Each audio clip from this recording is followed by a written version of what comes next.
CTV News at 6 with Joe Perkins. Now to some other news. Victoria police have released the name of the woman whose body was found in Esquimalt Friday morning. Police say Nadine Janice Marshall was 48 years old and from Victoria. Her body was found early Friday in a parking stall beside a popular sports complex. Victoria's major crime unit, along with the BC Coroner's Service, are investigating the death. Detectives are looking to speak with anyone who had any contact or knew the whereabouts of Marshall from Thursday night to the early morning hours of Friday morning. Anyone with any information or who is around the Archie Browning Arena during those times is asked to call Victoria Police. Victoria Police are also investigating a bank robbery that occurred yesterday afternoon at the Royal Bank at Fort and Douglas. Police say a man entered the bank at 3:15 p.m. and demanded money. The man was not armed, but police say he did have a note and made off with an undisclosed amount of cash. Police are looking for a white man with gray hair in his 50s or 60s. A scary moment for some walkers in Banfield Park this morning. Victoria police were called to the park after someone reported seeing a bear on the beach. Police responded to the park in search but were unable to find the bear. Despite news of the animal, walkers didn't seem too phased. It's a surprise to us that animals come into, I guess, a built up or a heavy area. There's probably some potential for danger, but I mean, I at the same time don't like the idea of people putting down bears because, you know, they follow their nature or anything like that. Conservation officers were not called to the scene. Victoria police say after looking for some time, the search was eventually called off.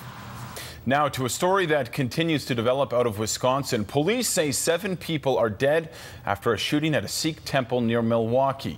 Shots were fired around 10:30 a.m. When police arrived, they found 4 people inside the building and 3 people outside. One of those killed is the suspect who fired on the first officer to arrive. The officer fired back, killing the suspect. Police believe only one shooter was involved. Shots were fired around 10:30 a.m. in the Milwaukee suburb of Oak Creek, where witnesses say several dozen people were gathering for a service. When police arrived, they found 4 people inside the building and 3 people outside. One of those killed is the suspect who fired on the first officer to arrive. About 10:25 a.m., the Oak Creek Police Dispatch Center received multiple 911 calls of a shooting at the Sikh Temple here in Oak Creek. The first officer on the scene is a 20-year law enforcement veteran, an extremely accomplished tactical officer. When he arrived on the scene, he engaged an active shooter outside of the temple. The officer fired back, killing the suspect. Police believe only one shooter was involved. They say the officer was shot multiple times and is in surgery but is expected to survive. Everybody's shocked. Everybody knew about it, and the emotions are quite down. People really thinking that what's happening here to the world, that why it's happening, who's doing it. And we wish that whoever is the culprit should be brought to justice. Details of the incident are still being released, but members of the Victoria Sikh community say they may hold a gathering at the Victoria Sikh Temple in the coming days. Well, before we take a look at weather, how about that heat? It's finally here. 32 degrees, the high today in Nanaimo, almost 30 on the South Island, well above our average temperatures for this time of year, but people in Victoria don't seem to mind. Every day's a holiday in Victoria this time of the year. What do you think of the weather? Too hot. No, it's good. It's nice. It's gorgeous. It's gorgeous. Victoria summer, people talk about it. I mean, it's short-lived, but it's here and we're enjoying it while it's here. It's too much for everybody. Now they're complaining it's too much. No, I gotta get them outside as much as possible. Summer's only so long. Keep them in the shade, keep them hydrated. Too much too soon. And then it'll go away, and then next thing you know, it'll be raining all fall. Love it out in this heat. Can't get anything better than a day like this in Victoria. Love the summertime. And speaking of the warm weather, the city of Langford has launched a complete fire ban until further notice. The decision comes after the province increased its fire hazard rating in the area to extreme. Barbecues can still be used, though homeowners are advised to operate them with caution. There is a partial fire ban on Vancouver Island right now. Open fires and fireworks are prohibited across the Coastal Fire Centre, except for Haida Gwaii. Well, after a smooth start to the BC day-long weekend, BC Ferries is reporting a 65-minute delay on its Horseshoe Bay to Departure Bay route. Just after 4 o'clock this afternoon, BC Ferries sent out an email saying the Coastal Renaissance is operating behind schedule by over an hour due to a medical emergency.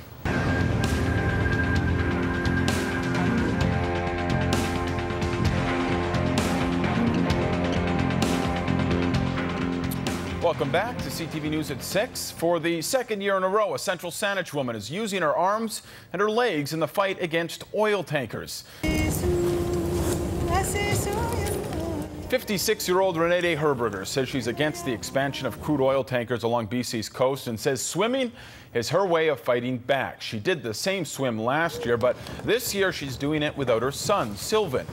He kayaked alongside his mother last year, but he died in January. Herberger says the swim from Brentwood Bay to Deep Cove is in his memory and in the fight, I should say, against the proposed Enbridge oil pipeline and tanker traffic on the coast. She believes not enough is being done to protect the oceans. Still, in spite of promises to the contrary, we were aiming for at least 20% of oceans in protection by 2020, but really we need it faster and more. We're still barely above 1% worldwide. It's moving far too slow, and unless we give the oceans a break, they will not be able to recover, and that will affect all of us. The swim is in conjunction with the Dogwood Initiative and its No Tankers campaign. Members of the Dogwood Initiative say 46,000 jobs depend on a healthy ecosystem. 2 people from the initiative plan to paddle alongside her in support. This is something that resonates with British Columbians all across the map, regardless of political stripes, regardless of background. We have a connection to our home and thus, need to protect it. Since 2007, Herberger says she swam over 5,000 kilometers, including the coastline of Costa Rica and off the Baja Peninsula. Today's swim is 19 kilometers and is expected to take around 9 hours. Well, also on the mainland today, hordes of people crammed into downtown Vancouver to watch the 34th annual Pride Parade. One of the grand marshals this year was local transgendered beauty queen Jenna Talakova. Talakova took on American business tycoon Donald Trump for her right to compete in Miss Universe Canada earlier this year. Also on hand, Vancouver Canucks forward Manny Malhotra and former Nanaimo Clippers defenseman Jason Garrison. It's just it's a summer thing, so I don't know. I guess some guys are seeing me in a Canucks t-shirt, and I'm just trying to get involved in the community and show my support. We keep talking about the sports being the last frontier that has to deal with homophobia. Hopefully that will be a thing of the past very soon. The Canucks players were walking on behalf of Right to Play. Aside from the parade, there was also a market, a pride cruise, and a youth dance.